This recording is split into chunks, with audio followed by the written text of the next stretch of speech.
College basketball spotlight falls on a meeting between the top two teams in the nation, the North Carolina Tar Heels and the Georgia Tech Yellow Jackets. It's live, and it's coming up next.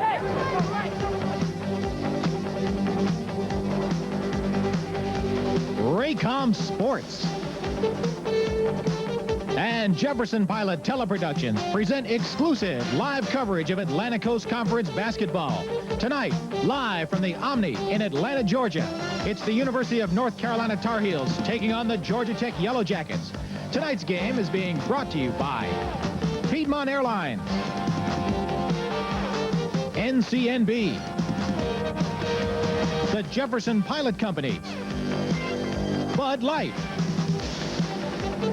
South Carolina National, Subaru, Food Lion, Gillette, and by Central Fidelity.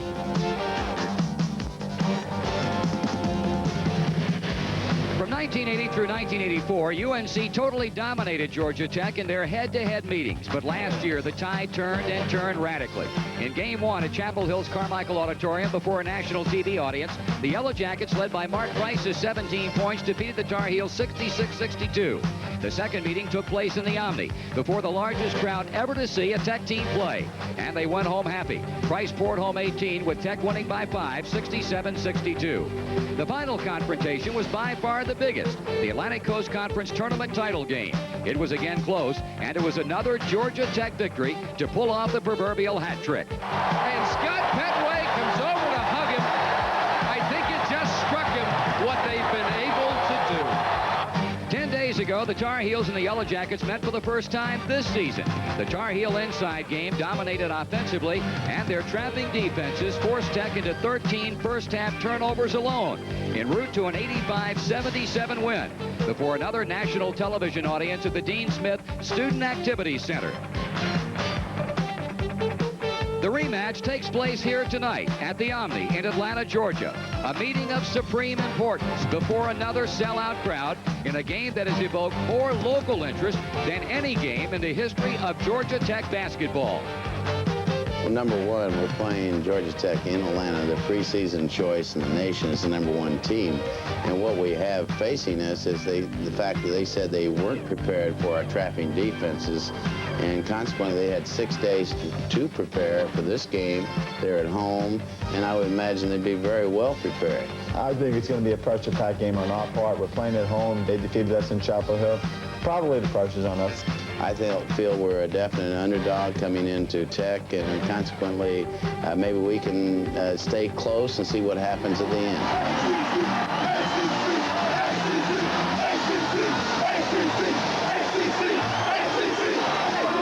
It's meeting number 2 between North Carolina and Georgia Tech.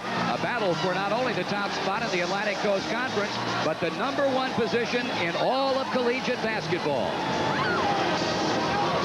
It is indeed a twofold mission for both of these basketball teams tonight. The importance of this game reflected in the fact it has been an absolute sellout for 2 months. Good evening, everyone. Along with Billy Cunningham, I'm Marty Brenneman.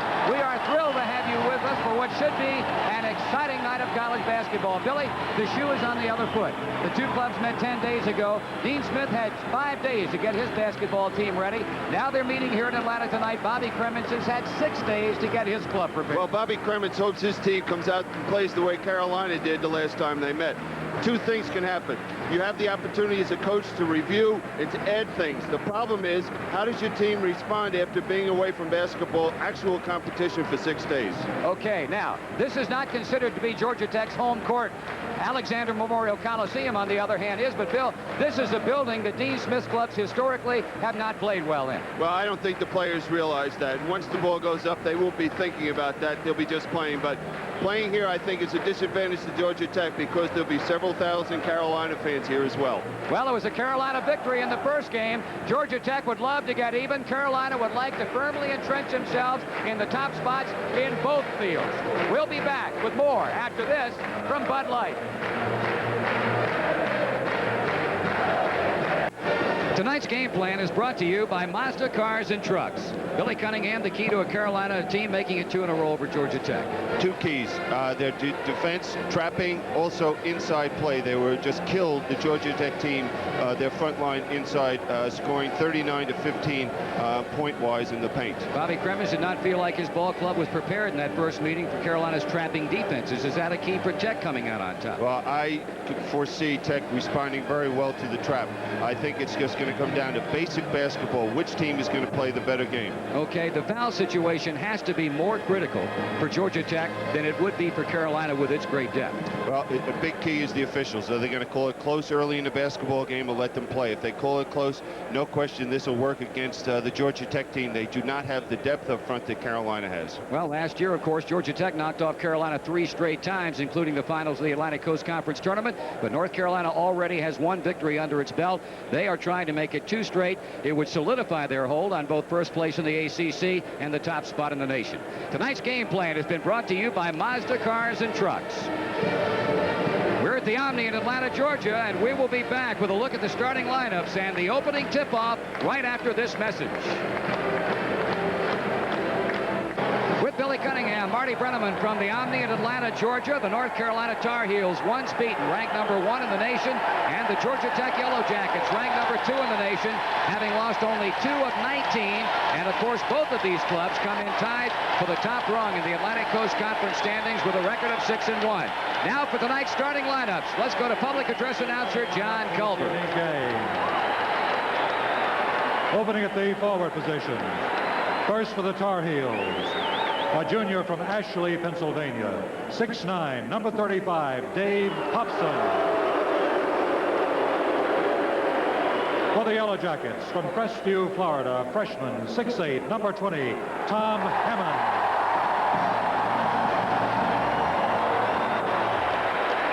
For the Tar Heels, from Kohler, Wisconsin, a junior, 6'10", number 24, Joe Wolf.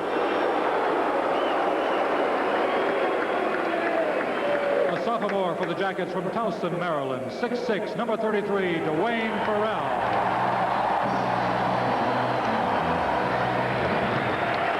At the center positions, first for the Tar Heels, a senior from Black Mountain, North Carolina, 7 foot, number 42, Brad Doherty. For the Jackets, a Brooklyn, New York senior, 7 foot, number 22, John Spider Sally.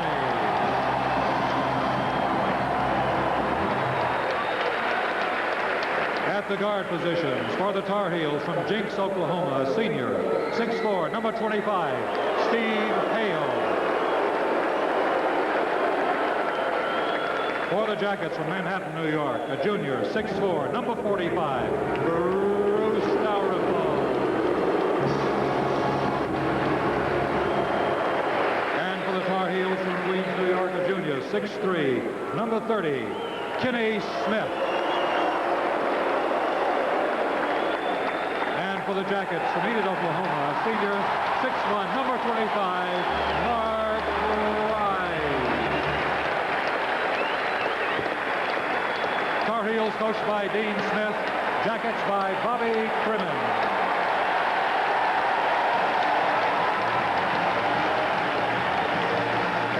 Take a look at the men who will work it tonight. On your left, Joe Forte. On your right, Louis Grillo. And in the middle, Hank Nichols. And all the pregame hoopla verbiage has been dispensed with, and we're just about set to go. Billy, the second time this season that the Atlantic Coast Conference has housed a battle for the number 1 spot in the nation. We had that first game back in the middle of January between Duke and North Carolina. And these are the type of games you like to coach, Marty. You know, you have no question your team's going to be emotionally ready. You know, while you work the last day or two in practice, their concentration level was at a peak. So now you know the two teams are just going to go out and play good, solid basketball. There you take a look at the matchups. Quick word, Billy. Dave Popson did not start in the first game. Rather, it was Warren Martin. Well, it might be a factor that Carolina did lose against Virginia, came back against Clemson and started Popson, so they might feel, Dean Smith might feel this might be the lineup he'll go with for a while. We're underway as the opening tip-off is controlled by Joe Wolf, and Kenny Smith, as usual, will run the Carolina attack. Hale left open for the jump shot. The battle on the boards the first time around, won by Georgia Tech. Mark Price up the floor to Bruce Dalrymple after the rebound by Tom Hammonds, the outstanding freshman. He gets the ball in the middle, plays to Price. Kenny Smith stalking him, and now it's Sally Lowe. He turns on Doherty.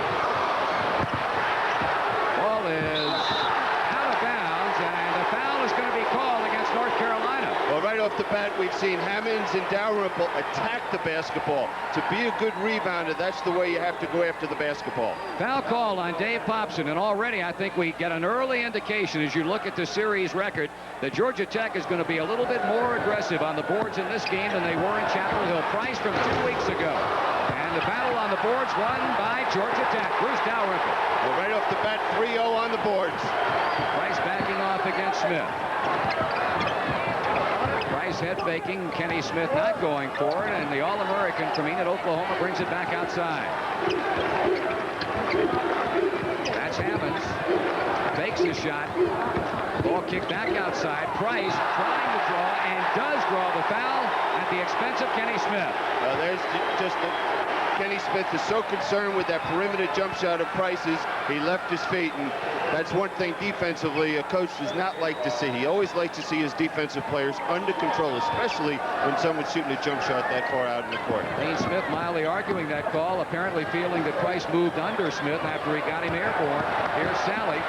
Here's Hammonds. The jump shot goes, and Georgia Tech takes a 2-0 lead. Tom Hammonds, the freshman out of Crestview, Florida, hits a jump shot, and Carolina now tries to answer at the other end. Right off the bat, we see Georgia Tech's letting Carolina know that, hey, you're in for a battle on the boards. We're coming after you tonight. Thompson open inside. Carolina did not see. Wolf holds it high. Smith. That's Steve Hale. Bruce Dalrymple on him. Brad Doherty, Kenny Smith, baseline, and in traffic. Thompson or Hale has it knocked away, needs help, and just flings it outside, and Wolf runs it down. North Carolina still with a lot of time on the shot clock. 13, 12, 11 seconds. Doherty from 15, and did not get the roll. Sally on the receiving end of the missed shot. Tech by 2 and the ball. Price coast to coast, throws up a prayer. Rebounded by Doherty. Foul by Mark Price. That's not a smart play by Mark Price. He should realize there's a Doherty goes after the basketball, reaching in. Here's the shot by Price. Tough shot, off balance. Doherty gets that rebound, reaching in. Even if you get the steal, 9 out of 10 times the official is going to call that a foul. Not a smart play indeed by Mark Price for a young man who rarely makes a mistake on the floor. First 2 times down, the defensive intensity of Georgia Tech, they're forcing Carolina to use a lot more of that 45-second clock than they'd like to. Looping low inside Doherty, back off to Smith. He's been hot as a firecracker of late as he hits the outside jump shot to tie the game up. But Georgia Tech is not allowing Carolina to get that ball inside where they hurt them in the last ball game. 2-2 lockup. 17:35 to go in the first half. Hammonds. And he has both Georgia Tech field goals, and they regain the lead by a deuce. It's hard to believe he's a freshman.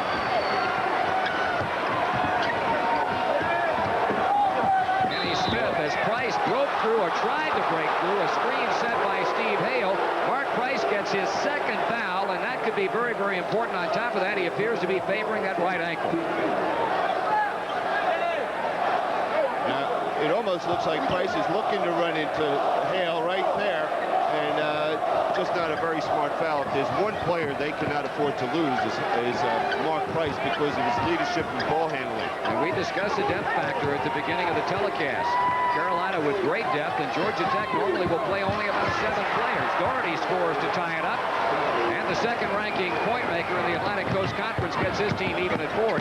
Here's the baseline drive by Dalrymple. Doherty rebounded and plays it off to Kenny Smith. Dalrymple did everything right to make the hoop. Blocking foul. Hale took it right to the hole. He decked Tom Hammonds, who tried apparently to get in position for a charging foul, but did not get there in time. Now with those 2 fouls on Mark Price and with 16:54 left in this half, Bobby Kremitz has got to think about the possibility sometime of going to his zone, not allowing him to get into a situation where he's one-on-one with Kenny Smith and possibly picking up that 3rd foul, because that would be disastrous for this ball club. Steve Hale, 81.3% from the free throw line, and he's long with that shot.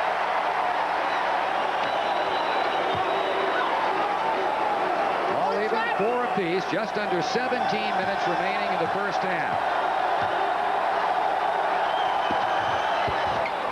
Carolina enjoys its first lead of the night. That hit makes it 5-4 Tar Heels.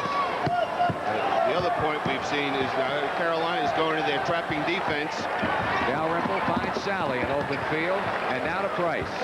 Burrell wants a baseline and bounced that ball right off of his foot. It goes back to North Carolina. But the nice thing was Georgia Tech was ready for the trap. They moved the ball in the air and were looking to attack it. Just bounced off his foot. First turnover. Tar Heels with the ball, leading by 1, 5-4. As you can see, the Georgia Tech defense, they're sagging a little bit off the perimeter, people. There's Wolf. He had a great first game. He's long with a shot. Price there for the rebound. He fills the middle lane, looks for help, finds it in the trailer Dalrymple, and right back outside to Mark Price. Sally, high up on Wolf.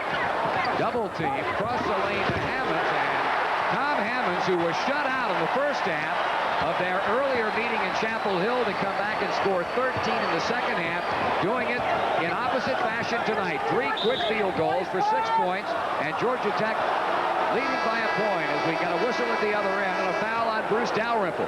You see the confidence that Bobby Kermits has in that young fella. Here we'll look at let's take a look at this foul. Ball swings. Didn't look like very much contact. Foul call nevertheless. Warren Martin in the Carolina lineup. They tried to go up top. Ball deflected away. Dalrymple 1-on-1 against Hale. Price again from way outside. He is off here in the first few moments of action. Wolf clears for North Carolina. Tech leads it by 1, 6-5, and Kenny Smith turns it over. That will give him a chance to call a timeout on the floor. We are live at the Omni in Atlanta, Georgia. With the score, Georgia Tech leading by only 1 against North Carolina. It is Tech 6, North Carolina 5, and we'll be back after this from Bud Light. The announcers for this game are approved and selected by Raycom Sports, Jefferson Pilot Teleproductions. Any rebroadcast, retransmission, duplication, or reception of this broadcast without the express written permission of Raycom Sports, Jefferson Pilot Teleproductions is prohibited. 6-5 it is Georgia Tech. 15 minutes, 45 seconds, time remaining first half. It appears to me Mark Price has been sitting around for 6 days, just so excited about this game that he might have himself too emotionally prepared for this ball game. He's just got to relax a little bit, burn off that nervous energy, and start playing his game. Well, we'll see if that timeout might have been a calming factor. Here's Hammonds doing his thing again. Tom Hammonds, 4 field goals, 8 points, Georgia Tech by 3. An early indication we've already had 2 ties and 2 lead changes, and we've not played 5 minutes as yet. What a player he is. And not only is he doing it offensively, he's got the responsibility of playing Doherty at the defensive end of the court.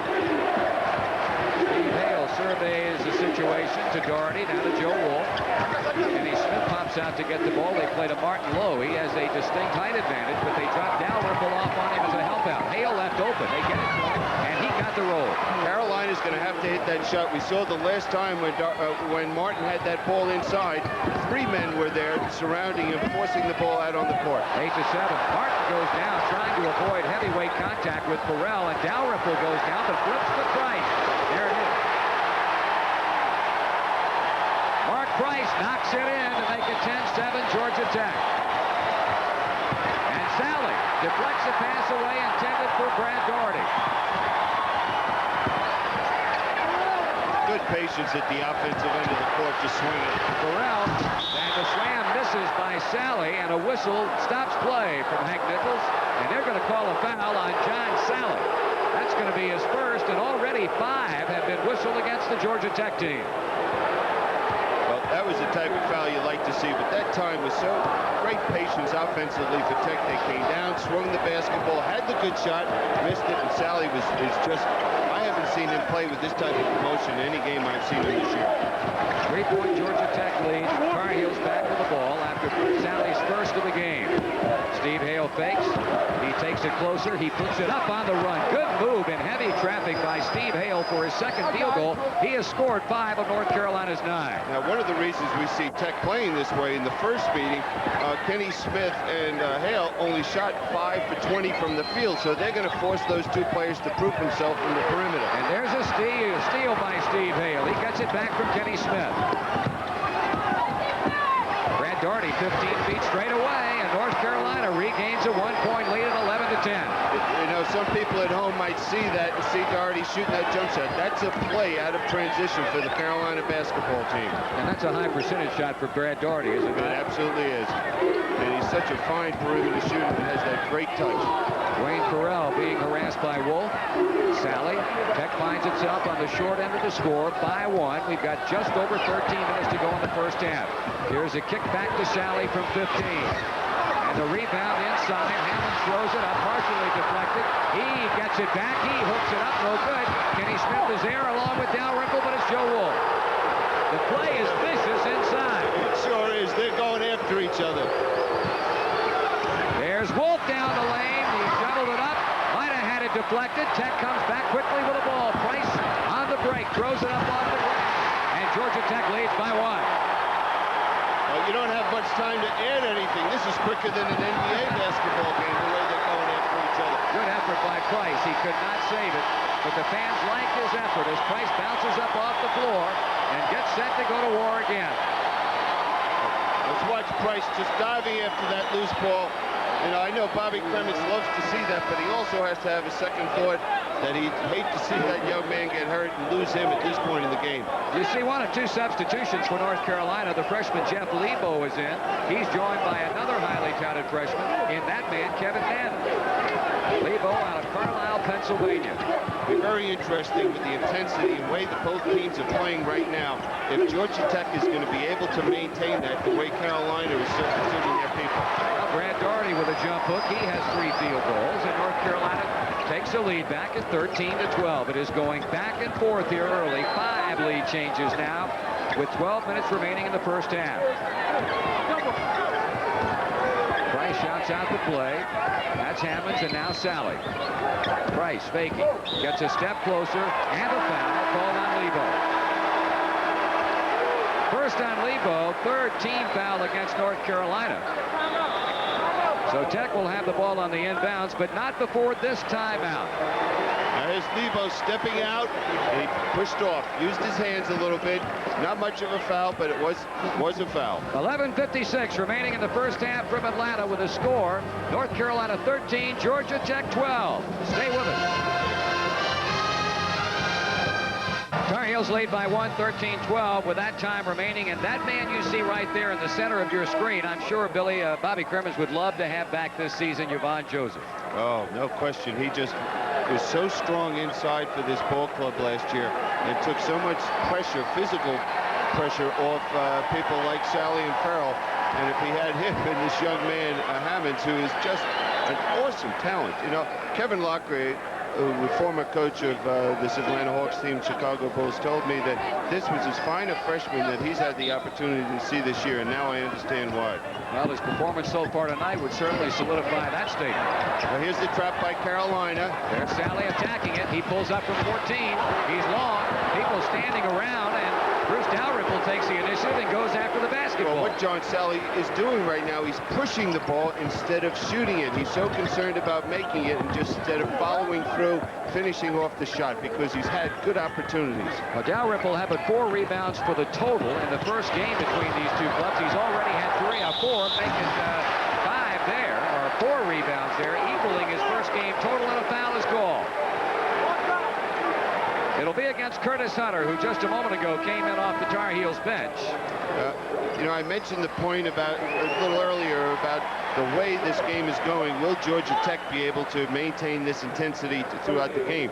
I think another point from the Carolina standpoint is they must start doing a better job on the defensive boards, because I think to this point they're very fortunate not to have given up a few more baskets to this Georgia Tech team, or at least been getting in foul trouble themselves. Dalrymple has tied it up. Greg Neal, you saw him just a second ago. He has entered the Georgia Tech lineup, and across the way at the Tech bench, Mark Price, who was limping noticeably when he left the floor, is now being administered to. Young man who a couple of weeks ago suffered an ankle injury in a Tech win at Clemson. Here's Thompson hooking on the run, and what a job Dalrymple is doing at both ends of the floor. Neal gives to Sally on the baseline, back to Neal. He's a good outside shooter, but long with that one. Inside on a tie-up involving Dave Thompson and Dwayne Correll. The hell ball arrow pointing in the direction of North Carolina. Here's the jump shot by Neal. Now Carolina did not check him off, and that man that didn't check off there is Kevin Madden. You wonder about rebounds. Georgia Tech has out-rebounded North Carolina up to this point 12-5. And Carolina with some rested bodies back in the lineup now. Warren Martin is checked back in along with some others. Sally whips it inside. Baseline. Farrell up and in, and he's fouled. Wayne Farrell hit the shot in traffic and drew the foul. He'll be on the line for the three-point play. That was an excellent pass by Sally. See how they're attacking the trap in the middle, finding the baseline. What Farrell did that time is he took the ball to the other side of the basket. If he went up on the right-hand side, would have given Martin an excellent chance to block that shot. Warren Martin committed the foul that nets Georgia Tech. And individually, Dwayne Farrell with a three-point play. Tech has its biggest lead now, 17-13.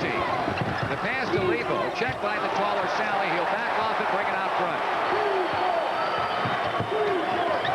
They loop it inside to Martin. He looks for help. And help in the person of Steve Hale and now Lebo. One dribble and in the air. Martin goes down, trying to battle Sally for the rebound. He's still down. At the other end, they're playing 5-on-4. And credit Sally with a field goal. Goaltending call against Joe Wolf. Martin got hit in the mouth, and it looks like he's bleeding.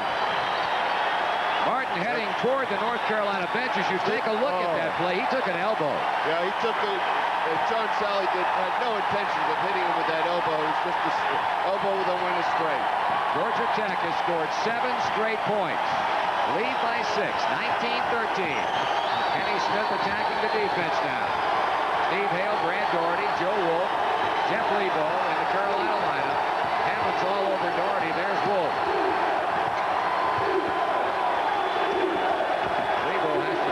With a pass. It's going to be important for Lebo to hit one of his next shots. He's been struggling a little from the field. That's Hale shooting. And Steve Hale having an excellent first half. In fact, he and Daugherty collectively have scored 13 of North Carolina's 15 points. Kenny Smith is the only other point maker. Here's Greg Neal driving and getting it to go. Great ball movement by Georgia Tech. 21-15. Georgia Tech. 9 minutes and 35 seconds to go first half as Brad Daugherty answers at the Carolina end. One thing that can turn that 45-second clock off, these teams will not need it. You are surprised at this pace. I am from the Georgia Tech standpoint. We know the Carolina team loves an up-tempo basketball game, feeling that they can wear teams down as the game progresses.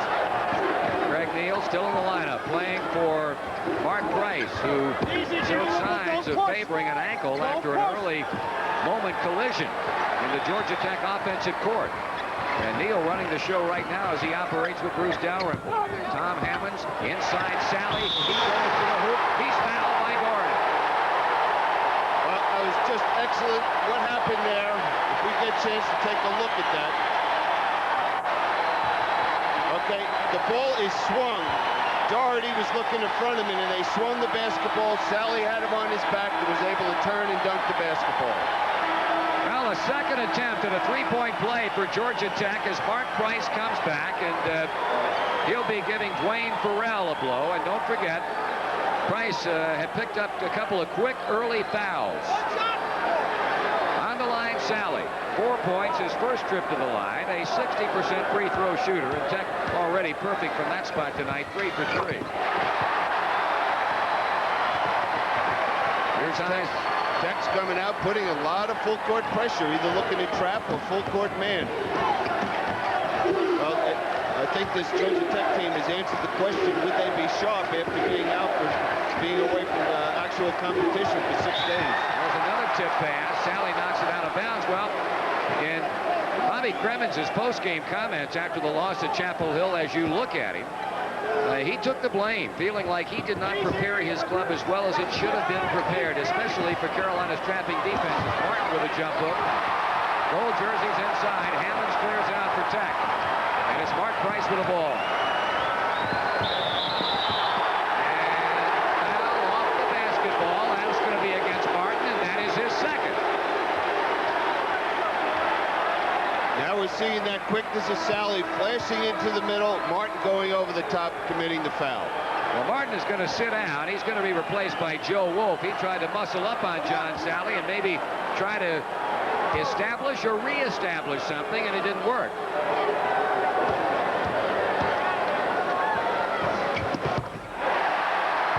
Sally's 6-point. Georgia Tech has now its biggest lead, 25-17.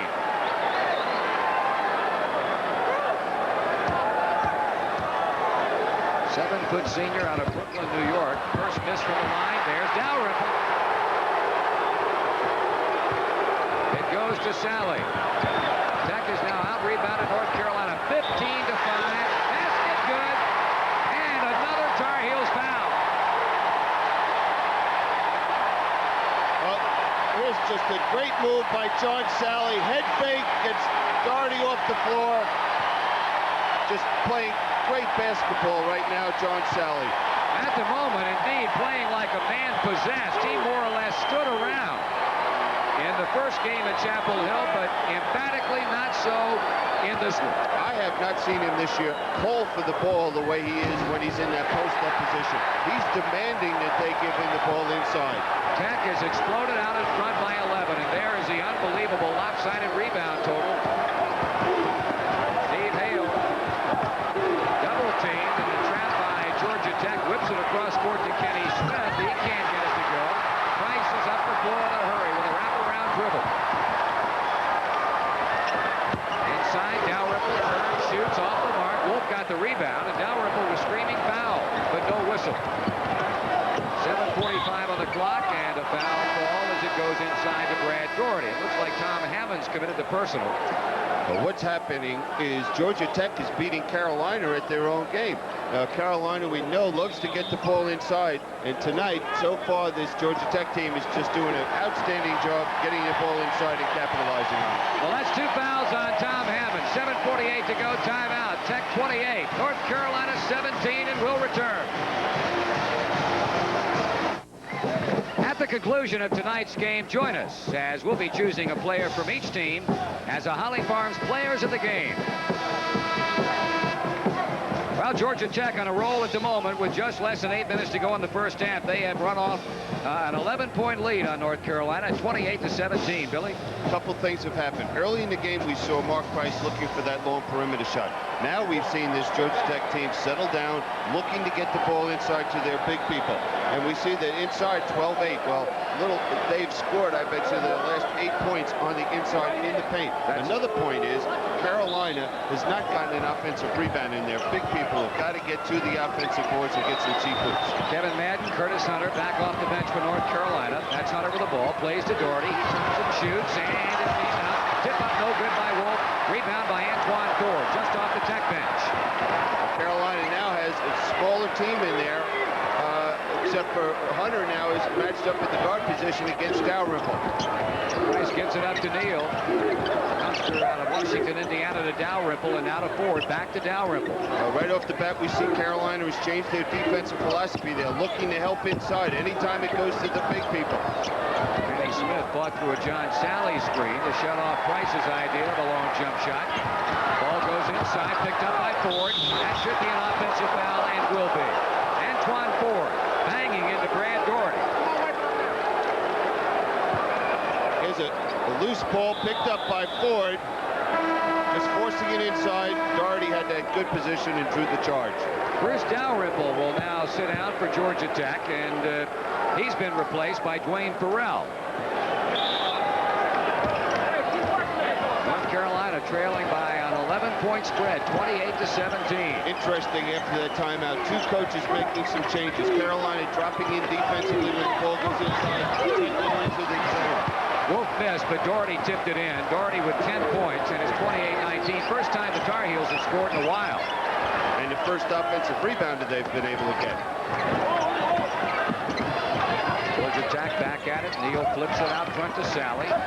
Ford to Price. Well, the key man against this trap for Carolina is Sally. They look to him to flash in the middle, making himself available as an outlet. Price threw it away. Intended for Neal. It was behind him and out of bounds. North Carolina gets it back, trailing by 9 points as Curtis Hunter sits down and Steve Hale re-enters the North Carolina backcourt. Well, a fourth Georgia Tech turnover. North Carolina's turned it over 3 times. You know, with the intensity we're seeing tonight in this ball game, that's outstanding ball handling by both teams. Hale inside. Doherty with the jump hook. What a great touch that young man has. All big people that play at Carolina work on the jump hook shot, which is the new shot over the last 10 years in basketball. 28-21. The Tar Heels have scored 4 unanswered points. Tech led by 11.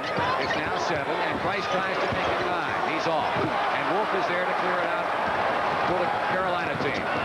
Kenny Smith in a hurry. Hale to Wolf. Isn't it beautiful to watch these teams play the way they swing the basketball to the weak side? Just great ball movement. Wolf getting that great pass by Hale and getting that foul. Now that ball, it's been swung around the court. There's Wolf inside, shows the basketball, able to draw the foul.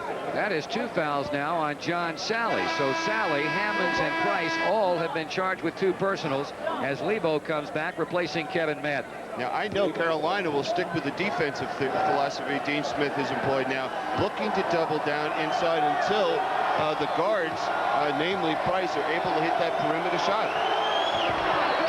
North Carolina only 1 for 3 now from the free throw line, and you'll remember 10 days ago, Joe Wolf had the game of his life. He was 10 out of 11 from the floor, had a career-high 22 points, and looking for his first point tonight with just over 5.5 minutes remaining in the first half.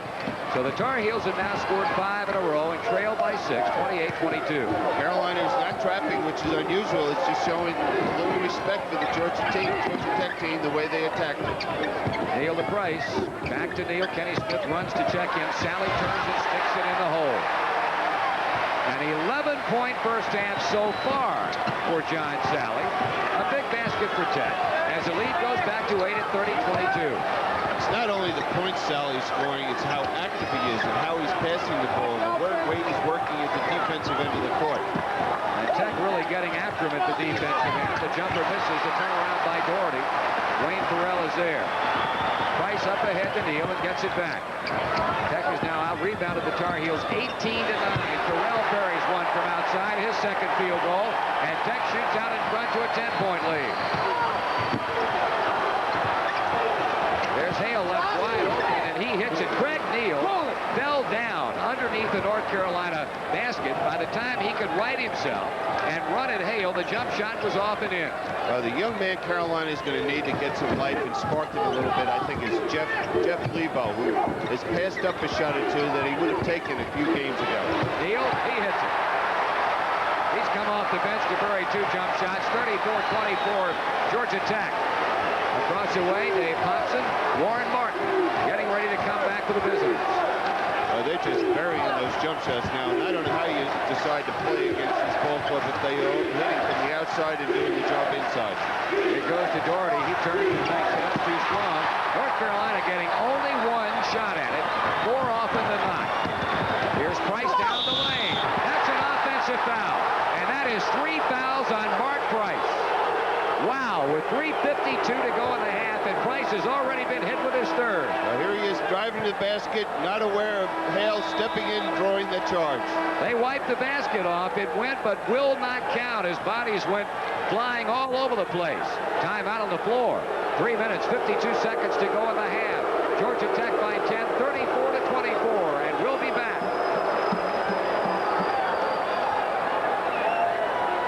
Exclusive coverage is a presentation of Raycom Sports and Jefferson Pilot Teleproductions. 10-point Georgia Tech lead with 3 minutes and 52 seconds to go in the first half. 34-24. Billy, a big 3rd foul that just whistled a moment ago against that man, Mark Price. It's a big 3rd foul for many reasons. There he is driving in. Tough call for the official. The blocker a charge. Now, the thing that's going to happen is Carolina come out and look to go to the traps or look to pick up full court defensively, pressure-wise, with Price out of the basketball game. Now Bobby Cremins getting Bruce Dalrymple and Tom Hammonds back in the lineup, and quite obviously Mark Price will sit for the final 3:52 of this first half. So despite the 10-point lead, Georgia Tech has some foul problems that their gray-headed young coach has to be concerned about. Martin puts it up, and that should be goaltending. They didn't call it. Louis Grillo right there, and apparently felt Jonathan Ford got the ball going up, but Carolina will retain possession. From where we were sitting, it just appeared the ball was on its downward flight. Martin gets the inbound pass from Lebo, looks low, now puts it on the floor. He takes it to the basket. That might be a charge, or is it? Burrell hit the deck hard as Martin somewhat uncharacteristically took the ball to the basket, and he was joined down there underneath by Craig Neal. Let's take a look at it and see if it is goaltending from this angle. Well, from that angle, it looks like it might be a good block, but from where we were sitting, it appeared that it was goaltending. Warren Martin in foul trouble. He just picked up his third as Bobby Crimmins visits with referee Joe Forte across the way, and they take the walk to the other end where Neal will shoot him. Dean Smith and Bobby Crimmins. And Dean, of course, has been referred to as a Michelangelo of college basketball coaching. If that be the case, that man right there, Bobby Crimmins, most assuredly could be considered a young Rembrandt. Both of them have a lot in common. Both started their head coaching careers when they were 28 years old. Of course, Dean Smith at North Carolina and Bobby Crimmins at Appalachian State both have another thing in common. Both were assistant coaches under Frank McGuire. Interesting, their background. Oh, yeah. 8 of 9 from the line for Tech. 36-24, that's their biggest lead. It's now an even dozen. Pass intended for Popson inside, and traveling ball, Georgia Tech ball. That was a sloppy pass by Jeff Levo inside to Popson. That's a tough pass for a big man to handle. Turnovers are even at 5 apiece. Kenny Smith back for North Carolina. Interesting to note, despite the 12-point lead, Tech has had but one basket in its last 7 possessions, and Hale ahead of the back half of the field. Of all the players I've seen in the ACC this year, for his athletic ability, there's no one in the league that has better anticipation of what's going on the basketball court. 36-26. Ford sets up high, shovels it off to Farrell. Down low, Hammonds with the tunnel. He simply cannot miss. It's hard to, you look at him and he looks like he's got to be around 24 years old physically. He's so strong. Lebo shooting. Hale rebound. His shot rejected by Ford. Neal with a 2-on-1, now a 3-on-1 break. Circle the leg. Dwayne Farrell bangs it in. And Georgia Tech mounts a lead of 14. Well, Carolina's got to get themselves under control here because they could be in serious trouble going off even down by 20 points if they don't get a good shot, good opportunity this time. Lebo shoots again, and this time he buries one from the right side. And Tech has really gotten the crowd into the game now. They are doing what North Carolina did to Tech in the first half at Chapel Hill. Carolina opened an 11-point lead at halftime, a lead that Georgia Tech could not recover from. They turn it over. Well, Hammonds had the right idea right there, looking for Dalrymple going back door, but just a poor pass. Now, despite 3 fouls, Warren Martin returns, along with Joe Wolf, replacing Dave Popson and Brad Doherty. Well, that goes back to the depth that Carolina has, having those big people and being able to rotate them, that if someone does foul out, like Martin fouled out in the last game against Georgia Tech, they still were able to win. 40-28, Tech leading. A minute 49 on the clock. Hale swings it around to Lebo. Kenny Smith will try his hand for the outside jump shot. Martin, it's Hale saving it behind the pick. Well, Steve Hale is keeping this Carolina ball club in this ball game at this point. He and Doherty have scored 24 of North Carolina's 30. They're not getting help from anybody else. And that basket pulls the Tar Heels back to within 10 as North Carolina has scored 4 straight.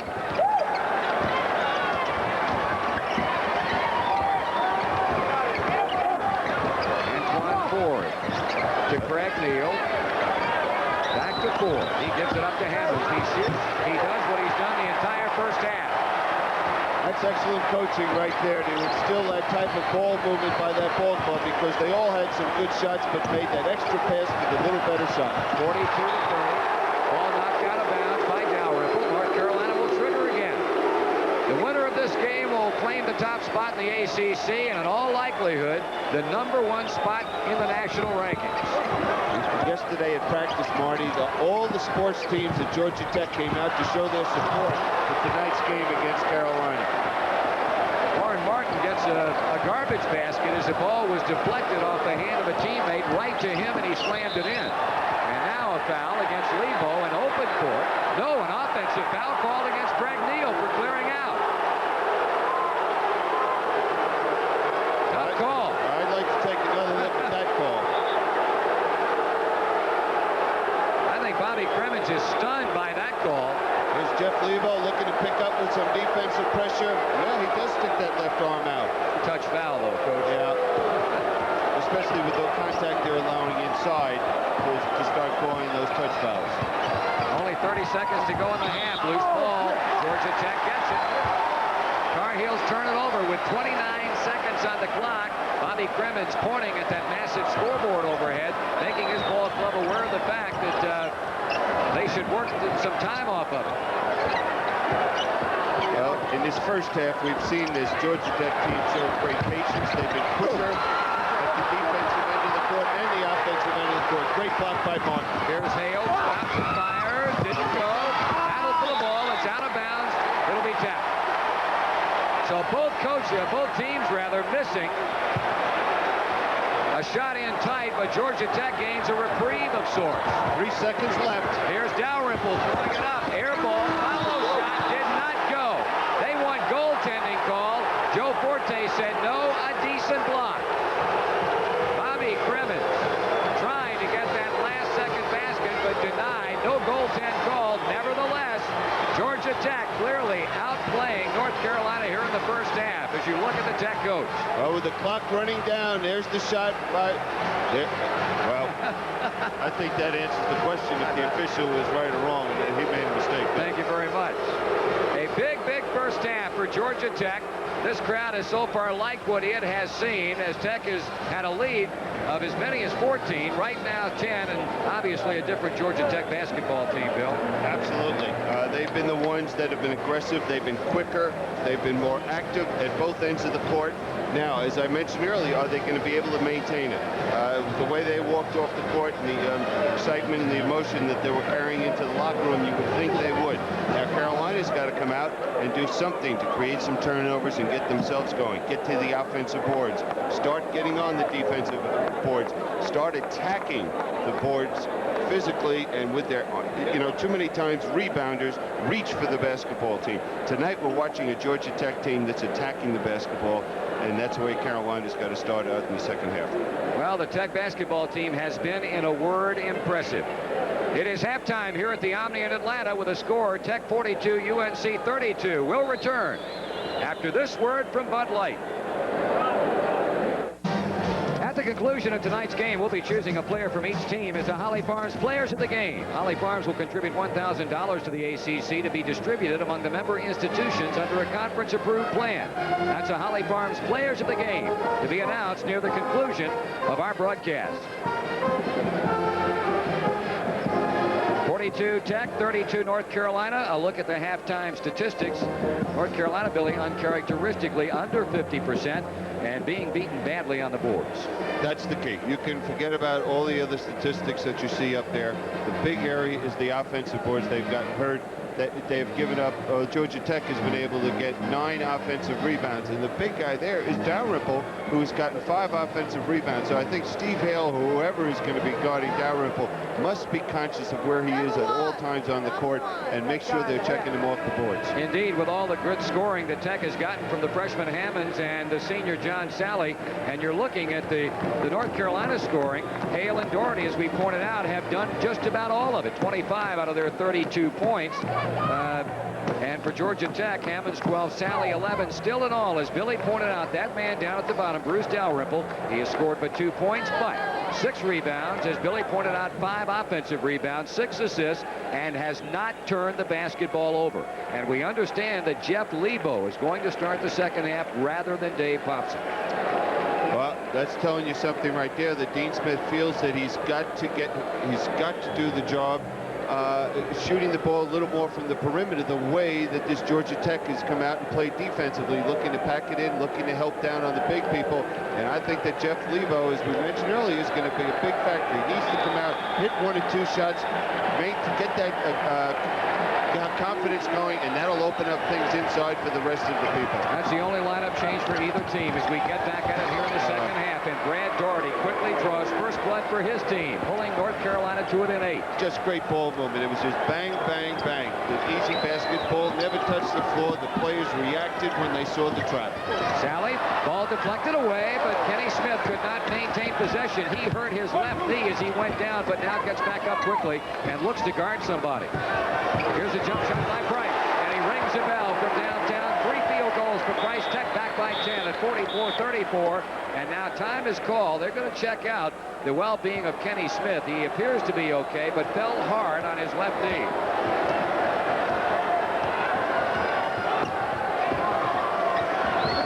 Going to their passing game, looking for a lot of movement, trying to get the easy shot or the open jump shot.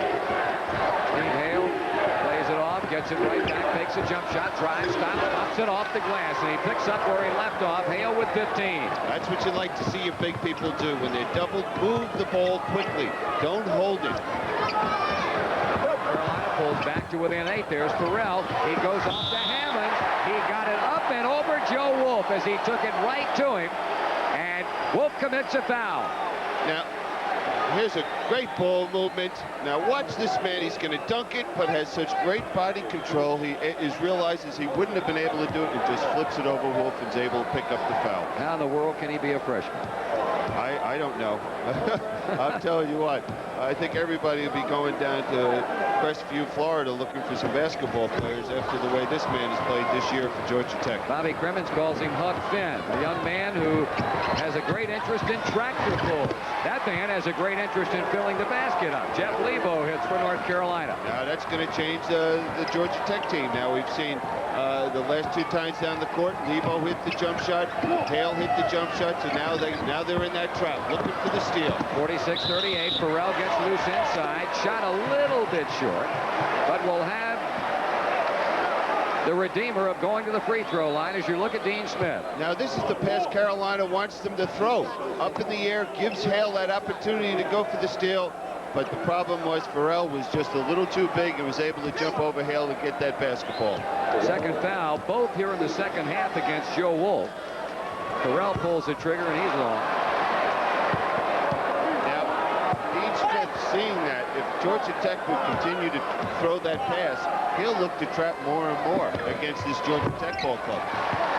1 for 2 for Farrell. Tech by 9, 47-38. North Carolina coming with the ball. Here's their trap. Oh. Yes, it is, and the ball knocked away by Dalrymple. Doherty swings it over to Wolf. Here's Hale with a jump shot. And somebody was pushing off. It was Jeff Lebo. He's a little bit upset over the call, too. He was pushed. It looked like he pushed Dalrymple, and he picked up that cheap foul, looking to go to the offensive boards. Well, John Sally will toss it over the end line to Mark Price. Price, 3 first half fouls. Now Hammonds, a big factor tonight. It goes to Sally. He turns on Wolf, missed the shot. Doherty looks and plays to Kenny Smith. If he just took that ball a little stronger to the basket, he made all the right moves, but didn't finish it off. Lebo swings it inside. Wolf, he gets it off. Ball deflected away, rolling off the iron. It's Sally, it's off to Price. Dalrymple throwing it up to the outside. He threw up a bad one. That was a trick. Bad move by Smith. He should have just pulled up at the foul line and shot the jump shot. So 4 quick team fouls against North Carolina in the first 2.5 minutes of the second half. Kenny Smith, he should have pulled right up. Instead, he just takes it that extra dribble. Excellent position by Farrell. Draws the charge. Georgia Tech leading 47-38. Kenny Smith needs to get an easy basket. Either out of transition, a backdoor play, something like that to get himself going at the offensive end of the court. Because when you do something like he did the last time down the court, that shows that you're lacking confidence. Georgia Tech has pretty much been in control the entire night. And that young man is one reason why, but this time he misses a jump shot. Did you see the expression on his face? He couldn't believe he missed it. Hale shoots a reach around. He is way short with that shot. Sally, one-arming it up the floor, but Lebo got a hand on it and out of bounds. It'll go back to the Tar Heels.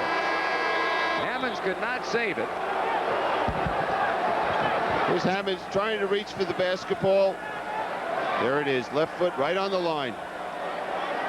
Well, it looked like we were going to have a timeout. At least Tom Hammonds and Dwayne Farrell thought so. But now they come up the floor, and North Carolina will inbound. Dean Smith.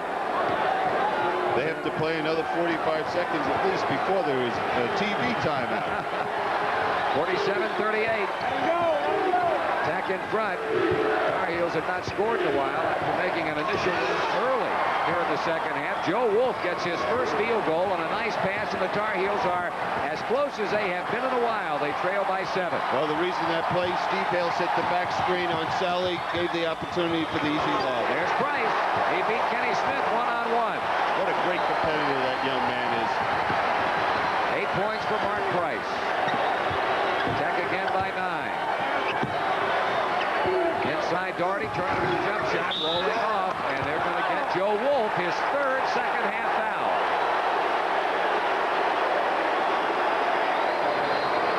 Okay, now what's Doherty's shot? He doesn't go up strong looking for the shot. He just kind of babies it up there. And there's Wolf pushing off, trying to get to the offensive boards. A good offensive rebounder anticipates the shot before it goes up and establishes that position. If you look to go after the shot is taken, your chances of getting an offensive rebound are nil and none. Each team substituting. Craig Neal has come in for Georgia Tech.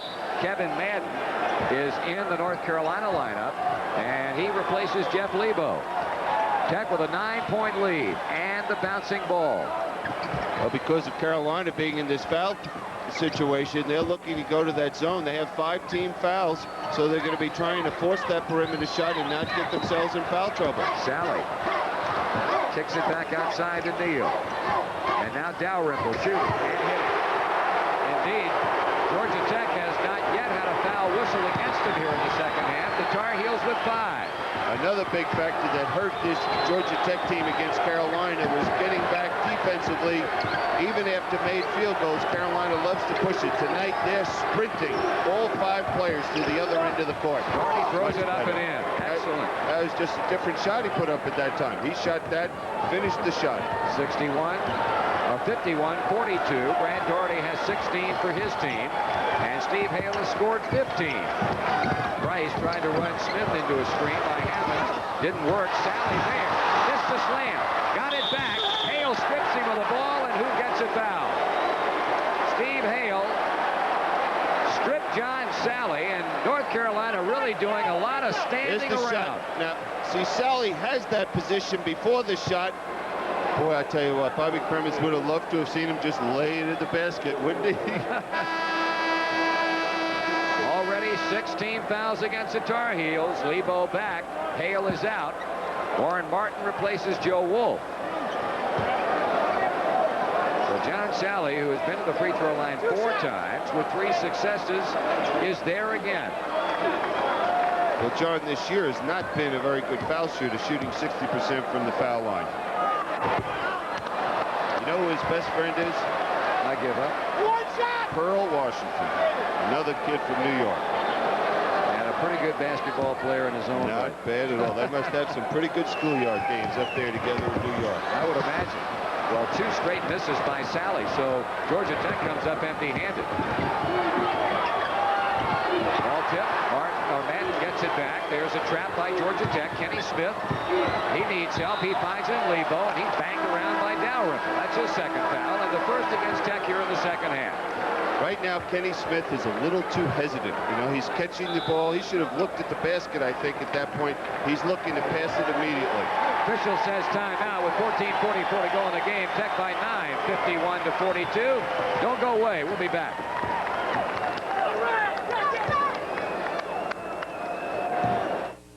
Well, Tech had a 10-point lead at halftime. It is now 9, 51-42 with 14:44 remaining.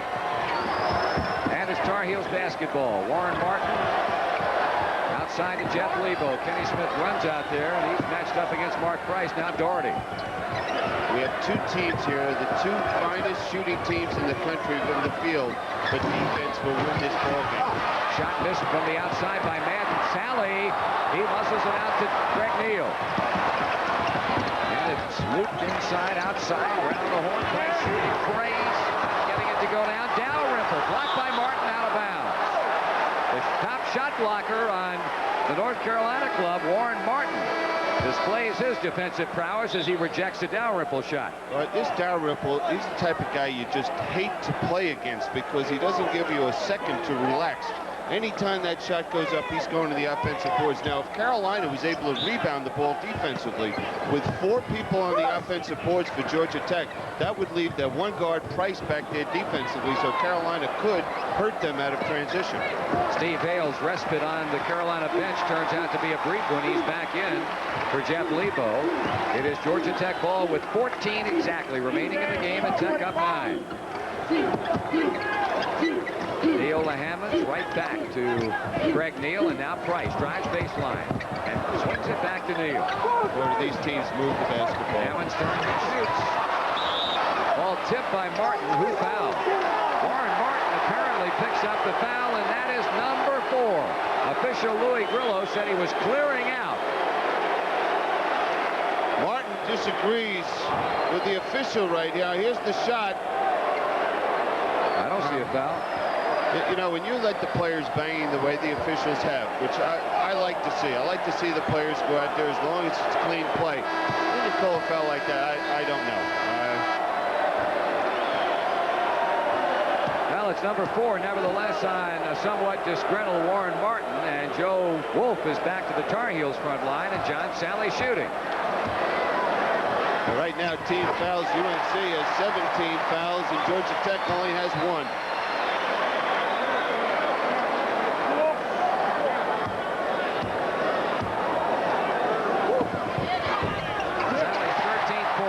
Tech's lead at 11, 53-42. It has been a different Georgia Tech team here tonight. Conversely, it has been a different North Carolina team. Pass inside, nice pass by Neal, and as Wolf took it up, Sally and Hammonds talking to each other. Now, watch what this is a great pass by Steve Hale, recognizing the smaller play. Joe Wolf should have just gone up there as strong as he can. When you're 6'10", and just dunk the basketball when you're in that position. Shouldn't have faked it all, and there's nothing Sally could have done except possibly foul him and allow him a chance for a 3-point play instead of a 2. That is the 3rd foul on John Sally. So he and Mark Price have 3 personals apiece. Wolf converts both free throws. North Carolina trails by 9, 53-44. Now look for Carolina's trap. There's Sally right in the middle is the outlet. There's Price, kicks it off inside. Dalrymple shot good, and they beat the trap defense with no sweat. The key man against the trap for this ball club is John Sally looking to get to the open spot. Kenny Smith shooting from the outside. He drives it in. That's the way he's got to do it. Look, when he has that good shot, look for it. 55-46, but North Carolina not able to do a whole lot about really chewing into that Georgia Tech lead. Right now, Carolina in that zone. A problem they're really going to have is on the defensive boards because they have that small lineup in there, and Steve Hale has got to be on the defensive boards. Tech attacking the zone very patiently. Hammonds, and there's Neal driving the lane and came out on him. Excellent ball movement by Georgia Tech. The only problem was the ball rolled on. Here's Lebo's next shot, and a poor shot selection by Jeff Lebo. Dalrymple trying to beat the defense at the other end, and he does. He was back in the schoolyard in the New York City with that move. Tech has outscored North Carolina 10-6 in the last 6 minutes. Turnover, but nope, it's not. North Carolina will keep it. This crowd showing its appreciation for the effort that Tech has shown them tonight.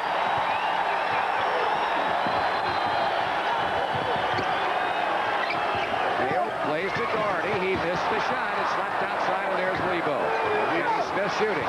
He's short, and Mark Price comes up. Well, right now, Lebo fouled him.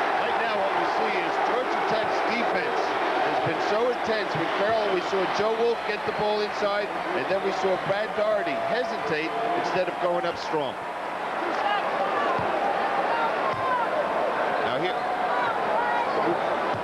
the pass. That's out of the trapping situation where they hit Sally. He swings it down the court, and Dalrymple went up to the easy two.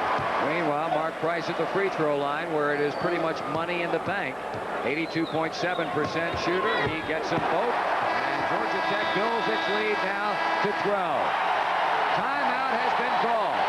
Live here in Atlanta, 11:56 remaining. Georgia Tech 59, North Carolina 46, and we'll be back after this from Budweiser. The Yellow Jackets are cooking, leading by 13, 59 to 46, and young Mr. Bruce Dalrymple has been a major factor in his ball club's outstanding showing here tonight. He's done a little bit of everything, and we're going to get a look at some earlier action where Dalrymple showed the defense what he can do with a basketball. Well, he thought he was back in Manhattan with this move. Great ball handling. Hale goes for the steal, and he's able to bring it back and get that layup. Young man who played at St. Johnsbury Academy in Vermont. He had averaged 20 rebounds his senior year. Wolf with a follow shot. I'll tell you, the official right there blew it. I don't know how Wolf was able to get control. Sally was just holding his arm and wouldn't let him go after the basketball. 59-48. Price, Bruce Dalrymple, Tom Hammonds, John Sally, Craig Neal, as you look at the all-important points in the paint. And Georgia Tech has reversed what occurred earlier this season at Temple Hill. Dalrymple, shot rejected. Good play by Joe Wolf. Kenny Smith brings it back. Lebo able to save that one at the sideline. Hale takes the pass inside to Doherty. Now goes to him. Turns on the jump shot. He'll now. Joe Wolf trying to become a factor and doing so. Boy, you got to love the way he's working in there. Getting to the offensive boards, banging. He's the only one right now that's doing anything on the offensive boards for the Carolina team. And how about this timeout by Bobby Crimmins? Carolina comes back with 4 quick points, and he immediately says, hey, let's talk about it. So with 10:59 to go, Georgia Tech still in the driver's seat by 9. And we will return. Tonight's exclusive coverage is a presentation of Raycom Sports and Jefferson Pilot Teleproductions. At the conclusion of tonight's game, join us as we'll be choosing a player from each team as a Holly Farms Players of the Game. 9-point Georgia Tech lead. Right now, Georgia Tech, I would think, offensively would look to get the ball inside as much as possible. Carolina's in the penalty situation. They have a great size advantage with Steve Hale having to go up front defensively against Carolina. Here comes the trap, though. Let's see if they deny that pass to Sally. Tech again experiences no problems with Carolina trapping defense. Price backing off with the ball. Next, let's see if they look to go inside against Steve Hale. Steve Hale, or against Lebo, who now is against Farrell. Sally looked down low to Farrell, but he was checked. Now it's Dalrymple shooting and missing, and Wolf, who is trying to bring his ball club back. He's had 8 of his 9 points here in the second half, has 9 rebounds in the game and 4 since the end of intermission. That's 10 rebounds now for Wolf. The jumper misses, the tip fails. Hale with a follow shot. He was fouled. Well, I think we're seeing why these two teams are number 1 and number 2 in the country. Because now here's a good shot by Joe. Wolf going to the bench. Brad Doherty with a tip. And there's Steve Hale. And Dwayne Farrell got him. So Hale goes to the free throw line. North Carolina has now moved to within 7. Isn't this some crazy game basketball? Here's Carolina goes with their smallest lineup. And all of a sudden they've come down the last 3 times down the court and have hurt this ball club with scoring 7 points on the offensive rebound. 7 points in a row on offensive rebounds indeed. And they had 4 all game. Yep. Now you know why coaches either quit or send away to a home. Here's Price. And he misses. And Dalrymple skies for another Yellow Jacket rebound. That's not the type of shot this team should be looking for now. They have an advantage inside, and they should look to capitalize on it. Dalrymple plays to Hammonds, gets it back. Again to Hammonds. Ball tipped away. Kenny Smith has it. He will take it all by himself. And North Carolina has now closed to within 4 at 59-55. Another timeout has been called by Georgia Tech coach Bobby Crimmins. All of a sudden, things start to turn around, Billy Cunningham. A couple things I noticed. Okay, number 1, we mentioned looking to go inside if they possibly could to either Farrell or to Dalrymple, whoever's going to have that small play. The other thing, now, they had a chance against the trap. In the past, they've been looking to attack it. They got the ball to Sally, swung it, okay, and they didn't look to attack it. Now, here's the steal. Steal, good hands by Kenny Smith. And there he'd take it all the way. That's a smart play. He wasn't sure of giving the ball up to Lebo, and he just took it himself. That basket right there prompted the timeout by Bobby Cremins. Georgia Tech's lead now at 4, the smallest since it was 19-15 with 9:58 remaining in the first half. And Tech has utilized a couple of timeouts, while typically Dean Smith is saving his. He has 4 remaining. So this is the first serious run that North Carolina has made against Georgia Tech. And let's see how Bobby Cremins' ball club will respond to it. Again, I'm going to repeat myself. Carolina might come out and look to trap. They might go to a zone, but whatever they do, I would expect this team to look to go inside. If a shot comes from the outside for Georgia Tech, I would expect it to be go inside and then be swung to the perimeter for the possible jump shot. We've got to look at the 2 coaching staffs.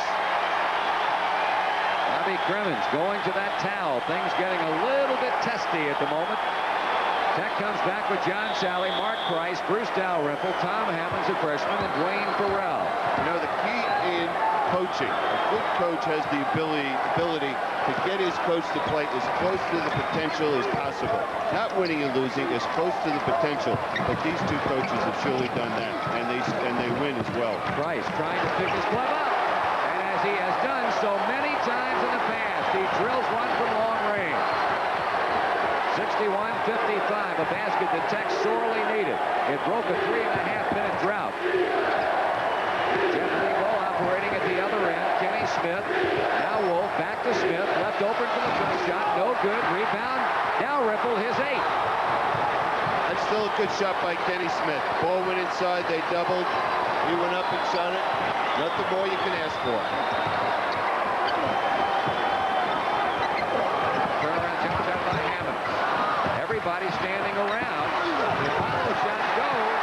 And that's simply a case of Carolina being flat-footed. You're exactly right. No one went after the basketball. Everybody expected the next guy to get it. So the timeout has reaped dividends for Georgia Tech. Their lead back to 8. Make it 6 as Lebo, the freshman, buries one. Wouldn't you like to just sit here for an extra 2-3 hours and watch these 2 teams go at it? I think they play with that type of intensity. No, you want to go home, don't you? No, I'd like to see this club play a little bit. They play doubleheaders in basketball. Now they don't. Price and Hammonds play catch with the ball at the Georgia Tech end. Dalrymple has had a pretty hot hand from the outside tonight. That one fails to drop. Doherty rebounds, and a foul. If it's against Sally, it's going to be his 4th. That was his 4th. So John Sally in a heap of trouble with 4 personal fouls. Let's see what kind of move now Bobby Cremins is going to be forced to make. He's going to bring Antoine Ford in off the bench, and Warren Martin is checked back in for North Carolina, replacing Joe Wolf, who has been nothing short of sensational here in the second half. I don't expect to see Joe Wolf sitting over there too long. But now there's a lot of pressure on that young man Ford to do that job inside. There's a foul situation. Sally and Martin, 1 away. Kenny Smith, Brad Doherty. Tar Heels looking to get back to within 4 again. Doherty with a turnaround. He is short with a shot. Nothing but light jerseys inside for the rebound. 7:35 to go.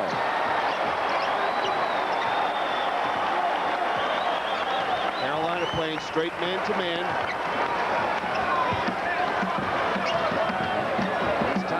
Off to Bruce Dalrymple. I mentioned Joe Wolf. He's right back at the scorer's table after getting a very brief blow. They try to backdoor to Price. He'll take the jump shot at the baseline. No good.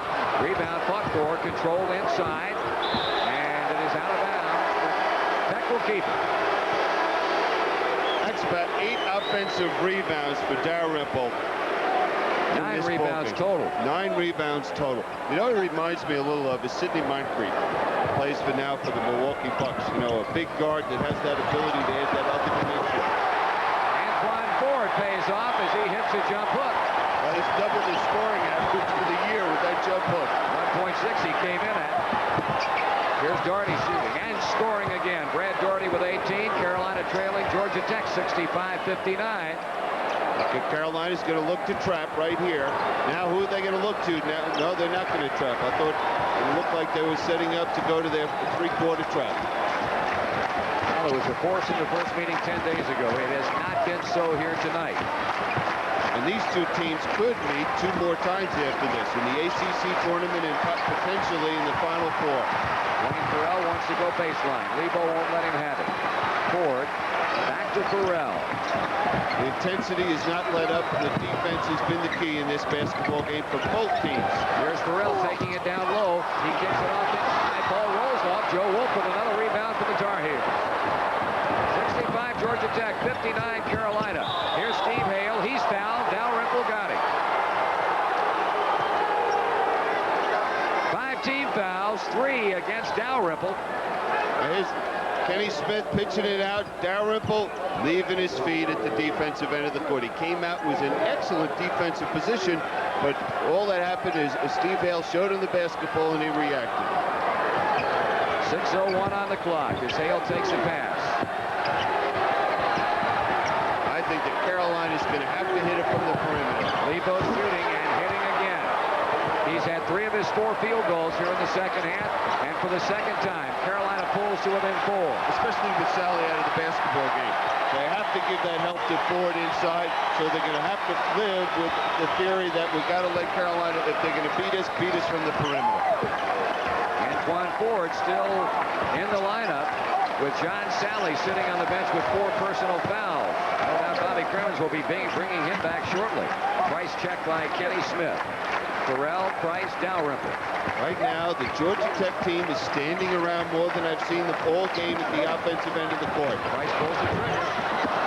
Doherty rebounds. Looked like he took a shot at the jaw or somewhere in the facial area. Got it right in the eye. I think they should check that. I've seen too many players get their eyes scratched, their cornea scratched right there. You see it. Dalrymple stepping in, looking for that offensive rebound, picking up the foul. We mentioned John Sally. He has come back. Antoine Ford will sit down. 5:08 on the clock, and North Carolina with a ball down by 4. Both coaches want to win, no question, but neither one will be that disappointed because of the effort and the way their teams have played out here tonight. Lebo's had the hot hand, and he keeps it. 65-63. It is a 2-point game with 4:46 showing. Right now, Georgia Tech needs someone to give them that spark. Right now, they're standing around, watching each other, not doing very much. Dalrymple fires. He buried. He answered the call. He certainly did. Well, he's a prime-time player just by his foul shooting. Normally shoots 56% the first 35 minutes of the game. When it gets to crunch time, he's over 73%. Tech gets a bit more breathing room on a big jump shot there. Here's Hale at the other end. Short. Wolf had it, lost it. Georgia Tech ball. 4 points up they are with 4:10 to go.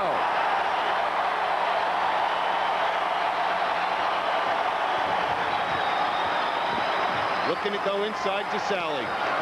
He gets it, makes his move on Wolf, shoots it up, no good. And a foul, and it's against Wayne Farrell of Georgia Tech. I think what happened that time is Sally was shocked not to see anybody come back and help defensively. There's a nice pass by Mark Price. Now look at him kind of pause there. And the foul on Dwayne Farrell. 3:58 to go. Georgia Tech by 4. And we'll be back.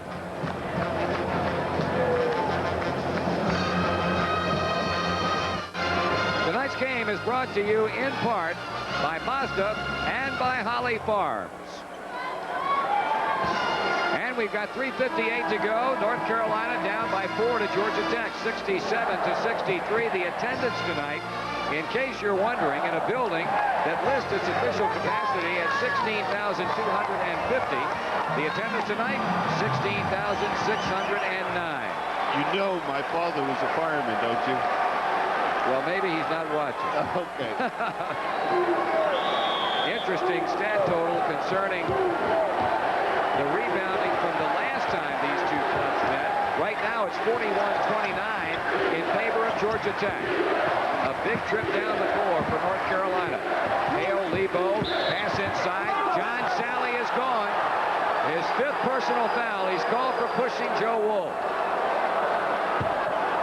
That is a 5th personal foul for Salley. And that puts Carolina in the shooting situation. Okay, now we'll watch Joe Wolf flash across the lane. What happened there? John Salley lost his concentration, lost his position defensively where he could see ball and man. Wolf was able to beat him in the spot, and he fouled him. So Salley's gone. He's fouled out.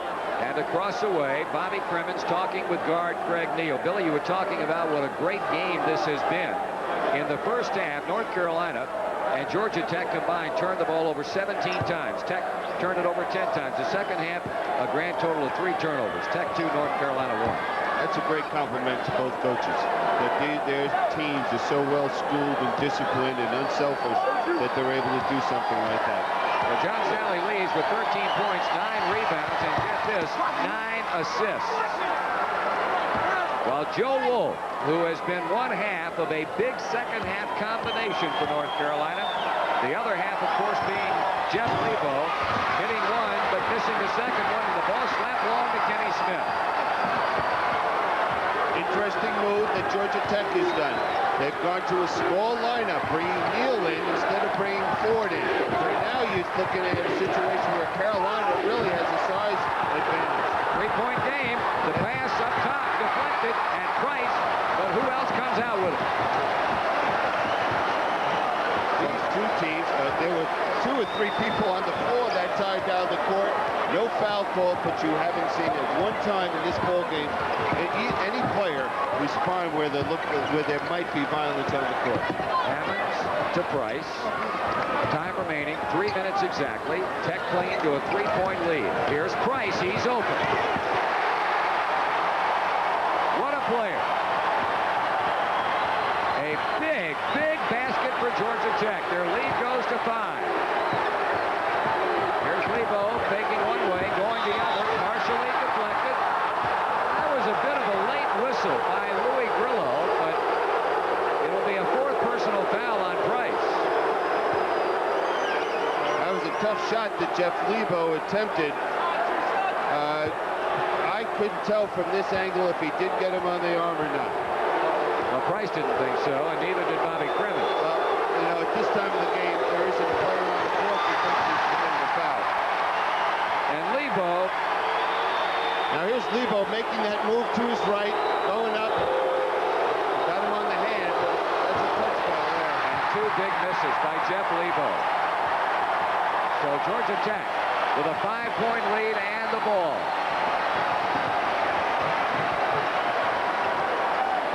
We're at the point of the game where Carolina's got to come out and make something happen defensively. They can't sit back. Here's Price to the baseline, plays it back outside to Farrell. 2:19, 2:18, 2:17 remaining. Craig Neal holds it aloft, kicks it off to Farrell and back to Neal.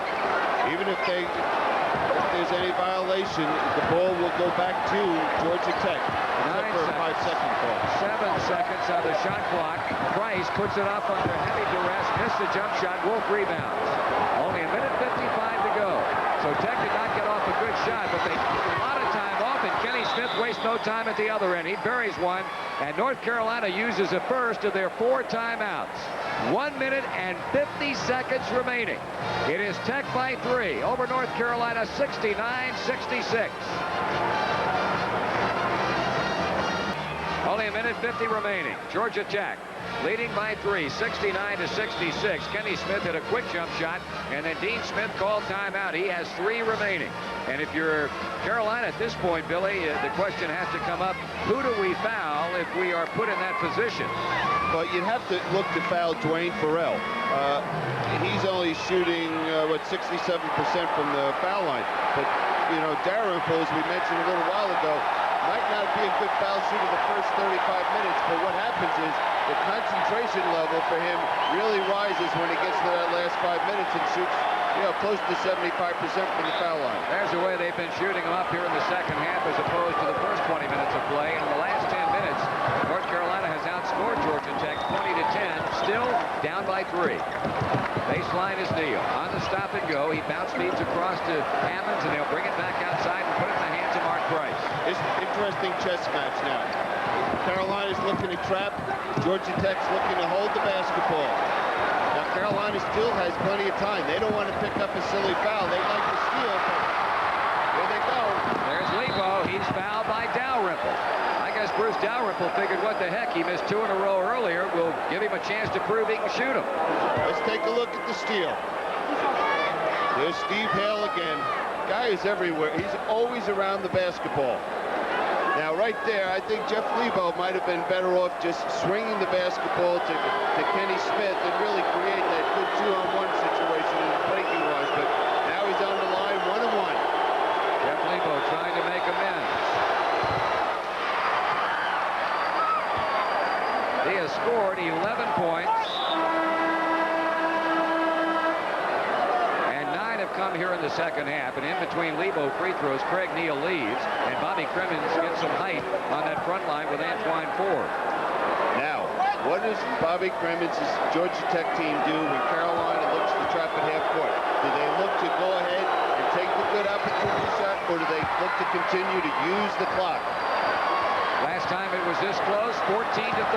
Georgia Tech with 11:27 to go in the first half. It's a 1-point game. And what do we have here? A 2-shot foul, an intentional foul against Joe Wolf. Something occurred off the ball, and they called a foul on Wolf, and apparently will award Burrell a couple of shots. I didn't notice it. I was looking to see if Carolina was setting up their trap, but they have Ford out there, and he's shooting 66% from the foul line. A lot of pressure on this young man. Antoine Ford. Now, there's the official making the call, but 69-68, Georgia Tech. A big second shot by Ford. The sophomore to give his club a 2-point lead. 1:10 to go. did you take this game at home? This is a great one. You'd like to look at this one again. Yes. Kenny Smith, North Carolina with a field goal can tie it up. The clock shows 57 seconds remaining. Gardy with a turnaround. Got it. Game is tied. Well, they went to their money, man. There was no hesitation. 70-70.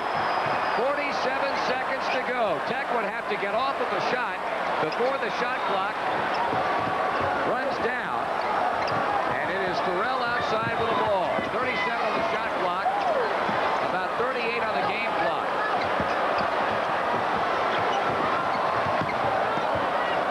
Mark Price says timeout. There's 20 seconds on the shot clock, 27 on the game clock, and we'll hold it right here as Tech uses a timeout. They have 1 remaining in a game that is all even.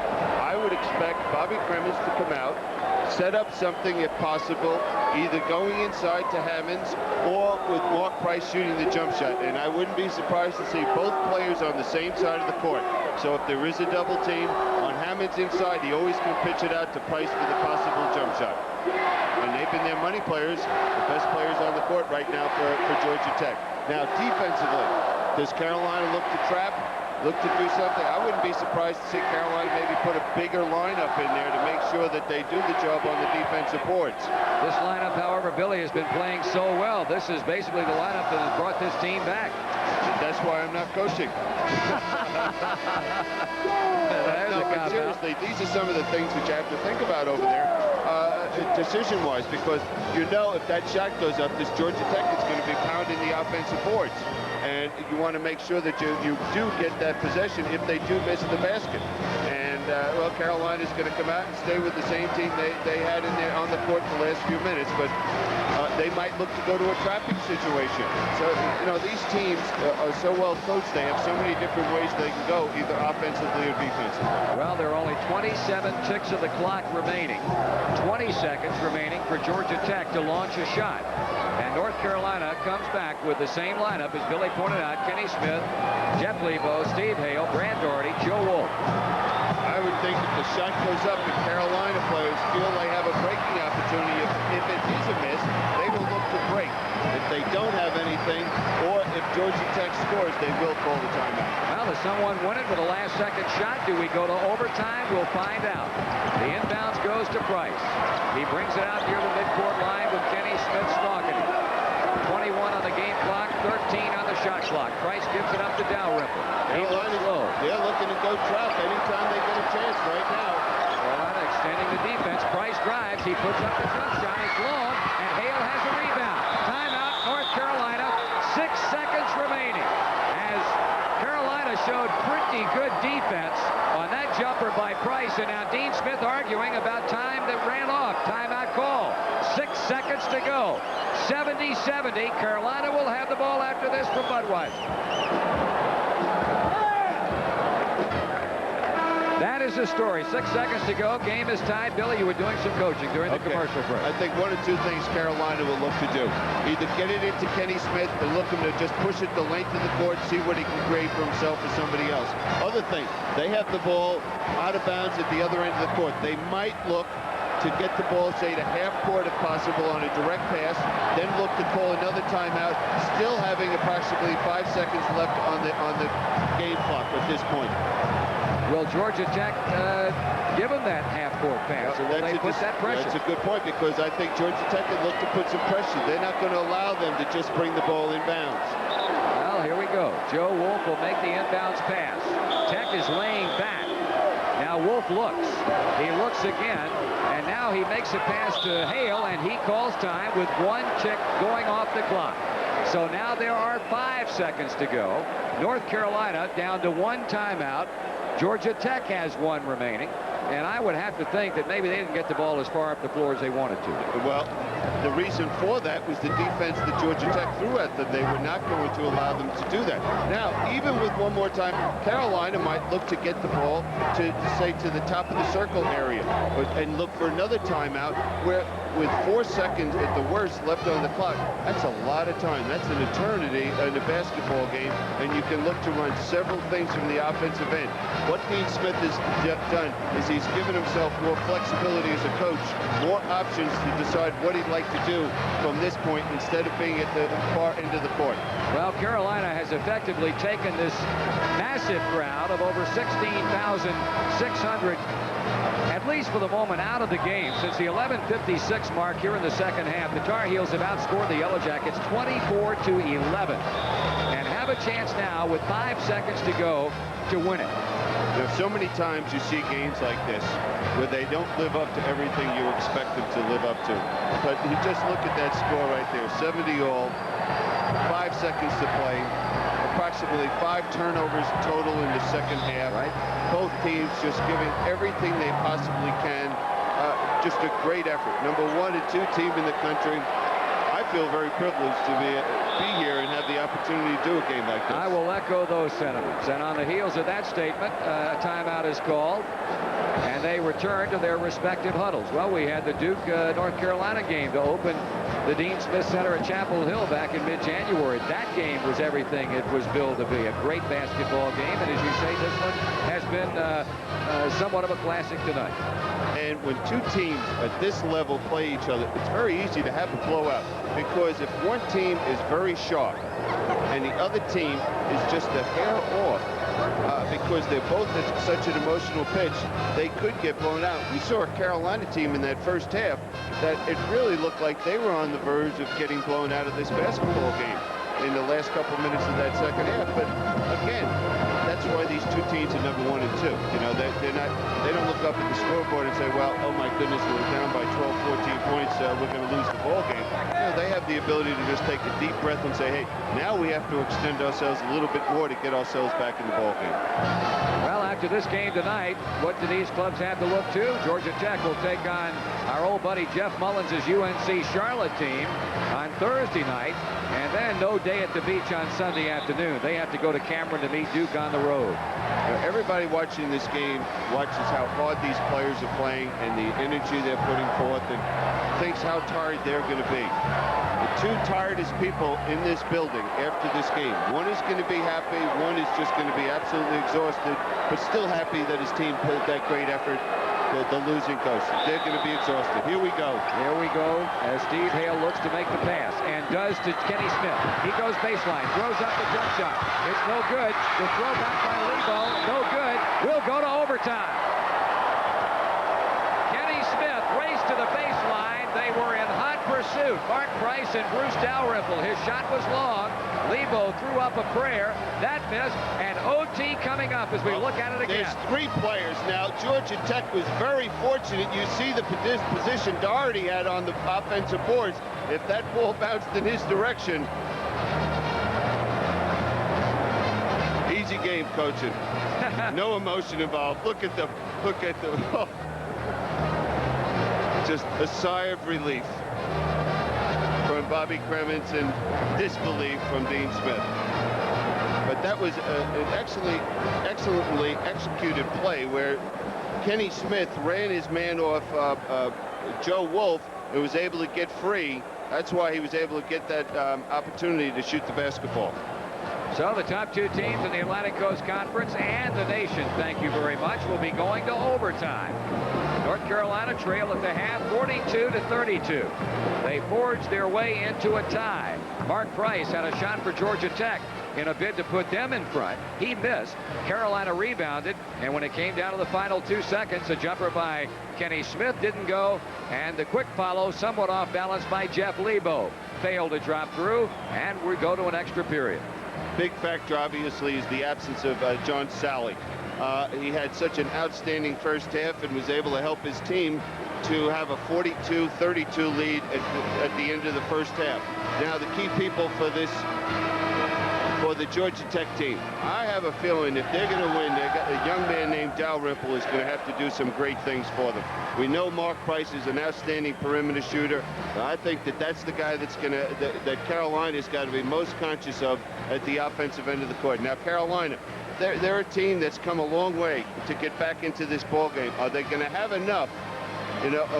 Are they able to recharge those batteries emotionally and be able to really extend themselves to win this basketball game in the last 5 minutes of this overtime? Billy, you know, Tom Hammonds had such a great start at the beginning of this game. In the first half, has been heard from very little since the second half started. Now we go to overtime. Few reasons. Number one, Carolina, there's the halftime, but in the second half, Carolina looked to help out a little bit more defensively when he'd get the ball. Plus, he just didn't get the ball as much as he would have liked to have gotten it inside from his teammates. Okay, overtime underway. Joe Wolf and North Carolina will have the first pop at it. 5-minute overtime period for the game deadlocked at 70-70. Wolf and Kenny Smith.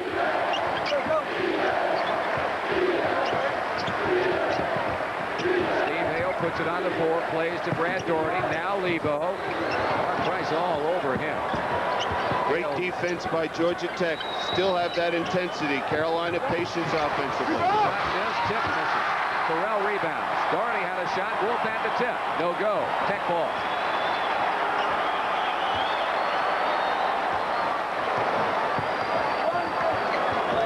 Getting the high screen from Antoine Ford. He rolled low but didn't get it. Hammonds now Dalrymple puts it up. And the rebound claimed by North Carolina. Each team with one shot at it. It remains tied. Lebo, Doherty from 15. North Carolina leads 72-70. Again, I want to mention to the fans watching, that's just not an accident. That's a set play after a missed shot. If Carolina doesn't have the initial break for an easy layup, they will look to do that and look for the trail of Doherty to pull up for the jump shot at the foul line. First time that North Carolina has led since it was 5-4 with 2 minutes and 52 seconds into the game. You see the defense by Carolina looking to sag in that zone in a 1-3-1 set. Georgia Tech patiently moving the ball around. Price with that quick release, in and out. Kenny Smith slaps it out and picks it up. Price gets back in a hurry. Here's Smith driving, throws it up, no good. The tip failed, but Lebo gets it and banks it up, no good again. North Carolina had a chance to really put some heat on Georgia Tech. That was a very difficult shot going away from the basket, shooting it right-handed by Kenny Smith. In that situation, you would have loved to have seen him try and shoot it with his left hand. But just great hustle defensively by Georgia Tech getting back. No question. Mark Price did a sensational job to force Smith to take a somewhat off-balance shot. 72-70. Doherty got a hand on it. Price picks it up, drives, goes inside. Dalrymple reverses. No good. The ball's left outside. Kenny Smith of North Carolina. 2:40 to go in the overtime. North Carolina with a 2-point lead and possession. These are two tired basketball teams right now.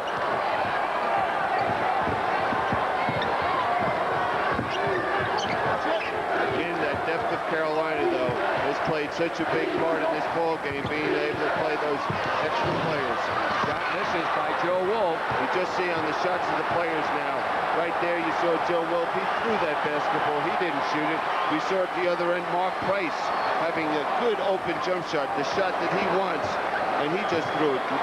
Because they're tired, a jump shooter needs his legs, and they don't have it right now. There's a steal by Hale. Up ahead to Kenny Smith, and North Carolina has gone in front by 4. Bobby Cremins off the Georgia Tech bench, signaling timeout with 1 minute and 54 seconds remaining in overtime. And in Atlanta with a timeout, North Carolina leads 74-70, and we'll be back. We'll take a look at a big play for North Carolina. They play great defense here in the overtime, Billy. Well, and when there's a turnover, 9 out of 10 times you're going to see Steve Hale around the basketball. He just has a nose, as we talked a little while ago. He made the big steal that tied the ball game up and allowed Carolina to get back into it. Now, again, as I mentioned, these players, Georgia Tech, they need someone to get them an easy hoop. Need somebody to take a deep breath and say, okay, give me the basketball. I'll knock it in and get us back in the ball game. Now, when Carolina gets the ball, even if they do score Georgia Tech, they're going to use a little bit of the clock unless they have an easy opportunity. So Georgia Tech might have to go to a trapping defense or a little bit more pressure at the defensive end of the court. Well, a basketball facility that has been somewhat unkind over the years to North Carolina, dating back to Al McGuire's Marquette team winning the NCAA championship at Carolina in the 70s. The Tar Heels losing to Indiana in a regional affair a couple of years ago, losing to Georgia Tech twice here last year, but on the verge with 1 minute 44 to go of coming up with a win. Price puts up the jump shot. He misses. Farrell follows and rolls it in. Mark Price now 6 for 20 from the field on a very off night for the All-American from Oklahoma. 74-72, Tar Heels. Steve Hale, Kenny Smith from 15. They go, and the ball is out of bounds. Greg Neal saying, hey, Joe Wolf hung on the rim. Watch these guys up on the boards right now. I'm telling you, Joe Wolf and Hammond just going after the basketball. North Carolina keeping it. The shot clock recycles to 45 seconds and 1 minute and 20 seconds to play. Well, you would expect Carolina to use a little bit of that time now. Joe Wolf plays to Kenny Smith. He'll bring it outside. They'll go to the 4 quarters now. Use a little bit of the clock, get it down to around 15 seconds before they look to do anything offensively. That's what they're doing right now. And Georgia Tech saying, okay, go ahead. We have enough confidence in our defense that we're going to just let you do that. And then we'll get that possession back with approximately, 30 seconds left on the game clock. There's 17 seconds on the shot clock. That's Steve Hale breaking his dribble off, playing to Joe Wolf, and a whistle and a foul. With 46 seconds to go, Dwayne Farrell commits a personal foul that will send Joe Wolf to the free throw line. That's the type. If you saw Bobby Cremins when he committed that foul, he just couldn't believe it because his team was showing great patience, and all it was is Dwayne Farrell was looking to overplay and picked up that cheap foul, and that's not something he wishes he could take that foul back right now. Joe Wolf now 5 for 7 from the free throw line. A whistle sounded by referee Joe Forte as Warren Martin is standing alongside his coach Dean Smith, who now sends him to the scorer's table to report as Wolf launches again for 15 and buries it. Well, Carolina will come in with a big lineup looking to force Georgia Tech to shoot the long jump shot, not allowing any second shots. At least that's what they're planning to do, or attempting to do. So Tech now in a hurry. With 42 seconds to go, Hammonds puts up the jump shot. He misses. And North Carolina's Martin battling Dalrymple for the ball. Price had it. It goes out of bounds, and Tech will keep it. Well, they got to look for the quick shot. Get it in. 1, maybe 2 passes. Get that shot up within 5 seconds. 1 pass is all it took. Price wins the iron. Dalrymple is there. He's everywhere. He is that. That's 9 or 10 offensive rebounds. Does he know he's a guard? Kenny Smith being pressured, and another, nope, timeout has been called with 20 seconds to go. 20 seconds remaining. North Carolina's lead now at 2 points with a score 76-74. And with a shot clock off and 20 seconds to go in the game, Billy, will Carolina again go to the four corners, certainly anticipating a somewhat quick Georgia Tech foul? Well, I would expect the ball coming in, Georgia Tech, to go to some trapping situation, looking to get the steal after the first or second pass. If they don't, they're going to have to take the foul. They'd like to pick out a player and say, okay, we want a foul. Joe Wolf, who showed 72% from the foul line, or Brad Doherty, who shoots 69, but they're not going to have the time to do that. So if they don't get the steal after 1 or 2 passes, they're going to have to foul the nearest player. Great game, huh? I'm telling you, Bill, it has been a dandy. You hate to see them end when they're like this. Okay, there's a foul shooting situation. Their seasonal free throw percentage, what they have done tonight. Interesting, Carolina's Joe Wolf has been there some 8 times, but look, Kenny Smith, best free throw shooter numerically on the club. Georgia Tech has been able to stay away from him.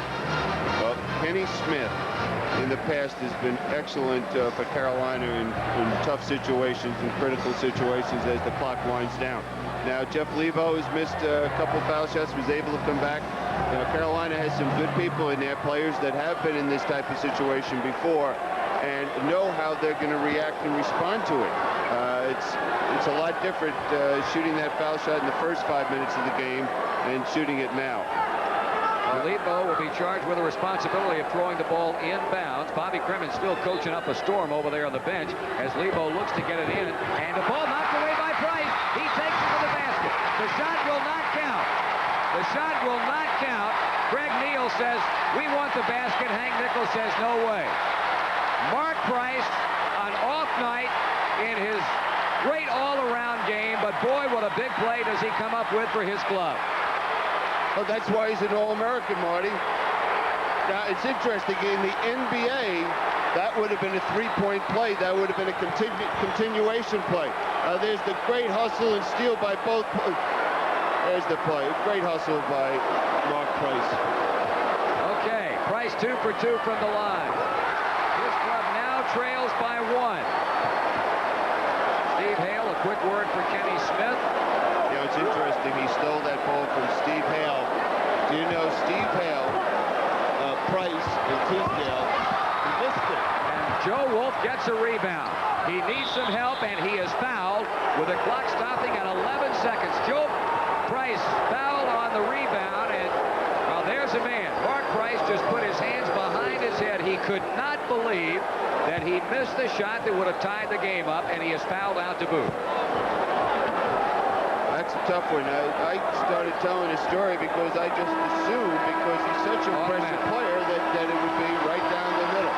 But as I was saying, Price, Hale, and Tisdale were MVPs in the state of Oklahoma their senior year in high school. Interesting, too, Billy. They played only one time against each other, and that was in the state AAA semifinals. Enid, Oklahoma, the home of Mark Price. That's what he did tonight. Of course, Jenks, Oklahoma, Steve Hale. And in that head-to-head matchup, Mark Price's team won. He had 42. You know what? This game is not over. And Wolf has got to make at least one of them. And if he misses and there's the rebound and a play like Neal comes out and fires, they can win the ball game. That's academic. As he hits the first shot to give his club a 2-point lead. He's now 7 for 9 from the line and has had a fine second half and overtime period. It's a crazy game, basketball, isn't it? Georgia Tech beat Carolina 3 times last year. 2 hits by Joe Wolf. North Carolina's lead goes to 3. 11 seconds to go. And now how do the Tar Heels play it with a 3-point lead? They're just going to back off, force the jump shot. If they can, not even touch the basketball again, and win this, and hopefully win the game for them. Hammond takes one through. 4 seconds to go. 3 seconds. Kenny Smith 2.